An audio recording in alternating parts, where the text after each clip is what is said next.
Paz e graça, queridos! Estamos de volta aqui para mais uma devocional no nosso canal. Eu quero desde já agradecer a você que tem compartilhado os nossos vídeos, também curtido e compartilhado o nosso canal. Sabe que o nosso alvo é termos 12.000 inscritos em alguns dias. Por isso eu peço que você participe dessa campanha, divulgue o nosso canal nos seus meios de comunicação, nas suas redes sociais, para que assim possamos divulgar com mais propriedade e com mais abrangência a palavra maravilhosa do Senhor nosso Deus. Eu quero mandar um abraço especial para a Valda, Paula, a irmã Cleide, Leninha, Gildinha, Armando, Márcia ali em Bauru. Deus abençoe a vida de vocês e meu abraço especial hoje vai para o presbítero Nivaldo.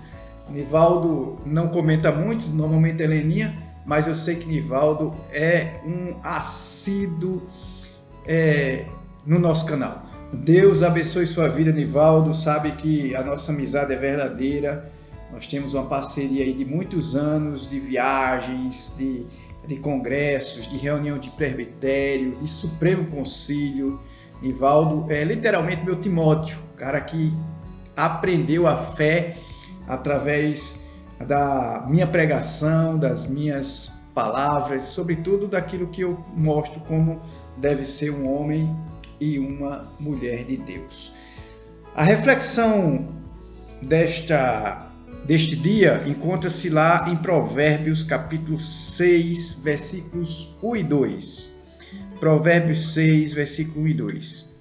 Filho meu, se ficartes por fiador do teu companheiro, e se te empenhastes ao estranho, estás enredado com o que diz os teus lábios, estás preso com as palavras da tua boca. O nosso assunto, mais uma vez, queridos, é exatamente o assunto da questão financeira. Eu já falei para vocês que Deus fala mais sobre recursos financeiros do que propriamente sobre inferno. Isso porque a maneira que nós lidamos com os nossos recursos, a maneira como nós lidamos com os bens materiais, eles descrevem muito bem o que acontece com o nosso próprio coração. A palavra do Senhor nos diz que nós não podemos servir a dois senhores, porque há de aborrecer um e se agradar do outro. Então não podemos servir a Deus e as riquezas.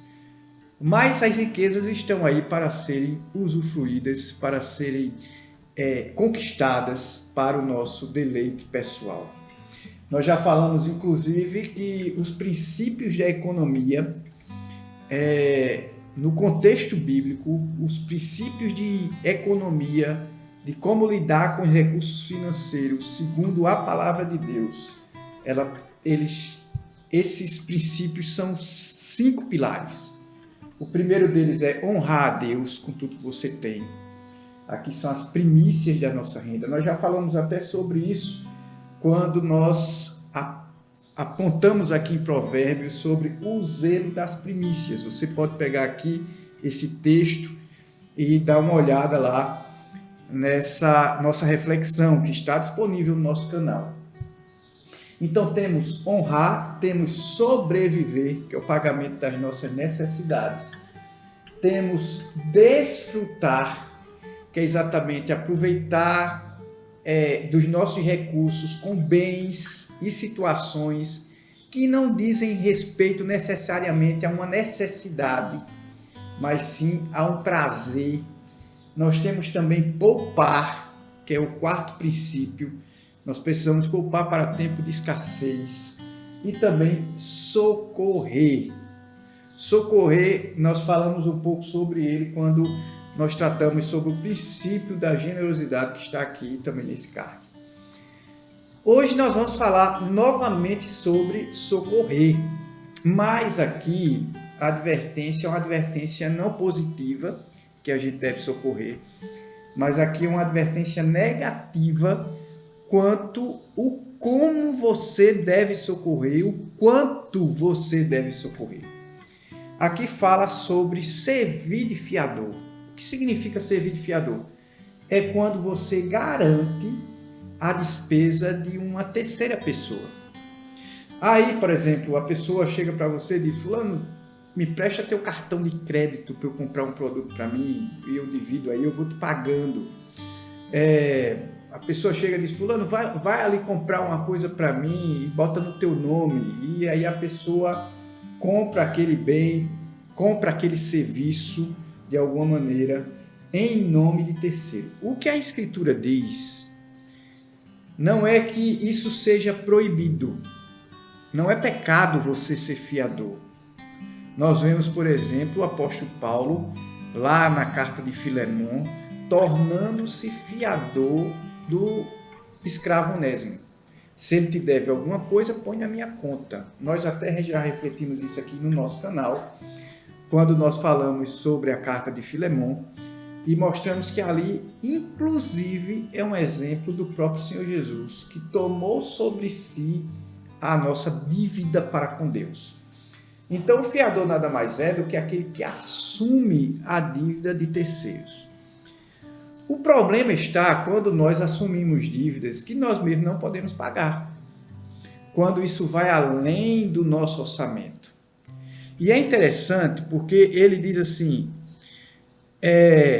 filho meu, se ficaste por fiador do teu companheiro e te empenhastes ao estranho, o estranho aqui não é o seu companheiro, não é a terceira pessoa, é o credor, é a loja, é a pessoa que você tomou o dinheiro emprestado para pagar depois. Então, a pessoa está financiando a dívida do outro e você é o responsável. Às vezes isso acontece, por exemplo, numa universidade. O aluno quer entrar e a universidade é paga, é particular e precisa de um sponsor, precisa de alguém que financie, um credor. Ou seja, se ele não pagar as mensalidades, você terá que pagar.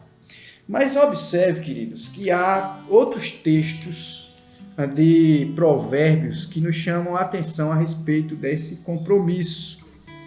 Veja, por exemplo, Provérbios 22, versículo 26 e 27. Que advertência severa o autor de Provérbios diz: não esteja entre os que se comprometem a ficar por fiadores de dívidas. Essa palavra se comprometer aqui literalmente é apertar a mão. Lembrando que nesse período os contratos eram assinados por aperto de mão. Isso também é falado quando diz: estais enredado. É como você apertasse, afirmasse, confirmasse. Está aqui. Dou a minha palavra. Ele vai falar, inclusive, no capítulo 6, versículo 2, que estás enredado com o que dizem os teus lábios, estás preso com as palavras da tua boca. Eu garanto o recurso financeiro de fulano de tal. Agora, preste atenção de novo no Provérbio 22, capítulo 26. Não esteja entre os que se comprometem a ficarem por fiadores de dívidas. Não faça isso. Em que situação? Pois se não tens com que pagar, por que te arriscas perder a cama de debaixo de ti? Então, aqui o provérbio sobre ajudar as pessoas, socorrer as pessoas, dizem respeito exatamente quando nós que estamos garantindo o pagamento, nós mesmos não temos. Então você passa o seu cartão de crédito para comprar um bem de um amigo, de um companheiro. Se ele não pagar, você vai ter que pagar. E se sua renda não for suficiente, ou comprometa a sua própria sobrevivência, você vai perder a cama que você dorme. É isso que o provérbio diz, porque o compromisso é seu e não dele. A palavra segurada, o cartão utilizado, a assinatura no contrato é sua e não dele. Lembro de uma pessoa muito amada que comprou um objeto para seu irmão, não vou dizer o nome aqui para não causar constrangimento, mas comprou um objeto para o irmão, esse objeto foi roubado, o irmão não pagou mais e o nome dela foi para o SPC. quando ela procurou saber o que era que estava acontecendo, exatamente porque o seu irmão não tinha pago. A pessoa me assiste constantemente, sabe de quem eu estou falando. Mas a verdade, queridos, é que quando nós nos colocamos de fiador, a gente só pode se colocar como fiador, a gente só pode socorrer alguém na sua necessidade quando nós podemos assumir, e isso não traz nenhum constrangimento para o nosso coração. Isso não traz nenhum obstáculo, nenhuma dificuldade financeira, inclusive para a nossa família. Certa vez eu fui procurado por um amigo que me pediu para financiar algo que eu não podia comprar para mim. Disse, não, olha, tu tem condição, porque teu nome está limpo, me passa cheque aí, eu vou dar cheque pré-datado, eu pago. Eu disse, fulano, me desculpe, mas eu não posso fazer isso. Porque se tu não cobrir esse cheque, eu não tenho condição de cobrir. Podia até cobri-lo, mas iria descobrir necessidades minhas. Então eu estaria numa enrascada muito grande. Então o que o provérbio está dizendo não é que você não deva socorrer, que você não possa ser fiador, é que você não faça as coisas de maneira precipitada. Há um outro provérbio, aqui no capítulo 17, versículo de número 18, que diz assim, o homem falto de entendimento compromete-se ficando por fiador do seu próximo. Essa falta de entendimento é exatamente essa análise financeira. Quanto é que eu estou me comprometendo com a dívida do meu amigo? É X, se ele não pagar, se ele morrer, se tiver algum problema, eu consigo pagar? Consigo. Isso traz alguma dificuldade para mim? Não, nenhuma. Então, meu querido, você pode socorrer. Caso isso não seja verdade, não faça isso, porque você estará entrando numa enrascada. E algumas consequências acontecem quando isso se realiza, quando esse acordo se concretiza. A primeira delas, você tem uma possibilidade muito grande de você ficar endividado. Segundo, você tem uma possibilidade muito grande de perder o seu amigo. Porque o seu amigo, se ele não pagar e você o cobrar, pode ter certeza que você perdeu o amigo. Ele não vai mais querer papo com você ou conversa com você. Então, olhe a sua economia, olhe a expectativa que Deus tem lhe dado, os bens que Deus tem lhe dado com suas mãos, com muita sabedoria. Provérbio serve para isso, para nos dar sabedoria como agir. E uma das coisas que nós precisamos de sabedoria é com nossos recursos financeiros. Como eu falei, Provérbios não está proibindo a fiança. Ele não está dizendo que é pecado a fiança. Ele está falando que a fiança sem entendimento, a fiança que compromete a minha própria subsistência, a fiança que faz com que eu perca a cama que eu durmo, essa fiança deve ser evitada. É por isso que no capítulo de número 6, o mesmo capítulo que nós estamos lendo, a advertência é como servir de fiador. No versículo 5, ele vai dizer, livra-te como a gazela da mão do caçador e como a ave da mão do passarinheiro. Foge dessa situação. Eu sei, irmãos, que muitas vezes nós somos colocados nessas encruzilhadas. Inclusive, podemos perder nossos amigos por causa da negação de contrair uma dívida que ele precisa, ou às vezes que ele acha que precisa, né? A pessoa vai atrás da gente, olha, tu pode me prestar o teu cartão, o teu cheque, tu pode ir lá e assinar e comprar para mim, eu fico te pagando. Você corre o risco do amigo dizer, poxa, fulano não é meu amigo porque não quis me ajudar. Mas saiba, você está o ajudando se você não fizer isso. E ajudando muito mais você, porque você é sábio com os seus recursos financeiros. Lembro que uma vez eu fui procurado por uma pessoa amiga e a pessoa estava devendo um valor para uma outra pessoa.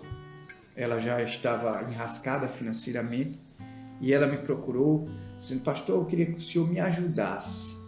o senhor tem X para me emprestar porque eu estou devendo a fulano e vence hoje. E eu preciso pagar hoje. Aí o senhor me empresta e me dá uma semana para eu lhe pagar. Eu disse, fulano, se eu fizer isso contigo, eu não estou te ajudando. Eu estou simplesmente mudando o nome da tua dívida. Tu deixa de dever a fulano e vai me dever. Eu não te ajudei em nada. Tu continua devedor. A verdade, queridos, é que nós precisamos ter muita sabedoria em lidar com os recursos. A ajuda necessária que aquele irmão precisava era que eu pagasse a dívida e não emprestasse o dinheiro. Que eu simplesmente desse o recurso a ele. Ele depois poderia devolver ou não. Mas desde que eu comprometa os meus próprios recursos para ajudar um terceiro, isso não é sábio. E Provérbios nos adverte a respeito dessas coisas. Quando nós fazemos assim, nós caímos em cilada. Nós caímos na mão do caçador. Como um passarinho, ficamos presos na armadilha. Então, aqui a minha palavra, não a respeito de você não socorrer, nós já falamos sobre isso no princípio da generosidade. Você pode socorrer, você deve socorrer. É uma ordenança divina você ajudar as pessoas necessitadas. É um mandamento de Deus que órfãos e viúvas sejam acolhidos. A assistência social do povo de Deus deve ser reconhecida entre todos, mas o povo de Deus tem que ser um povo sábio nos seus próprios recursos, para que eles mesmos depois não se tornem aqueles que necessitam por uma imprudência do coração. Que Deus abençoe sua vida, que traga graça ao teu coração e vamos continuar orando por nossa nação. Oremos ao Senhor. Deus eterno, graças te rendemos, porque o Senhor é aquele que supre todas as nossas necessidades. Abençoa o nosso coração. Livra-nos, ó Deus, das armadilhas de sermos fiadores de dívidas que nós mesmos não podemos pagar. Ó Deus, em nome de Jesus, queremos te pedir que o Senhor coloque no nosso coração generosidade e que nós não venhamos a negar, quando possível for, ajudarmos aqueles que pedem o nosso socorro. Deus eterno, queremos rogar por nossa nação. Estamos em meio a uma pandemia, as igrejas com várias restrições, os comércios com horários reduzidos, tantas situações, ó Pai, de doenças, enfermidades e lutos. Rogo ao Senhor pelos profissionais de saúde. Tem misericórdia de cada um deles e abençoa essa nação. Ó Deus, eu te peço que o Senhor desça com justiça nessa nação quanto à corrupção que assola a nossa nação. Sabemos que inúmeros líderes políticos da nossa nação não pensam no povo, e sim nos seus próprios ganhos, no seu próprio sucesso político partidário. Ó Deus, tem misericórdia e nos dá líderes melhores, em nome de Jesus. Amém. Quero agradecer a você que me acompanhou até agora. Curte aí esse vídeo, compartilha. Eu sei que as pessoas ficam aguardando a chegada dele no canal. Já tem uma notícia breve da sua chegada e as pessoas ficam esperando o horário. Deus abençoe sua vida e seu coração e que possamos sempre buscar a palavra de Deus como fundamento e alicerce para a nossa vida. Deus te abençoe.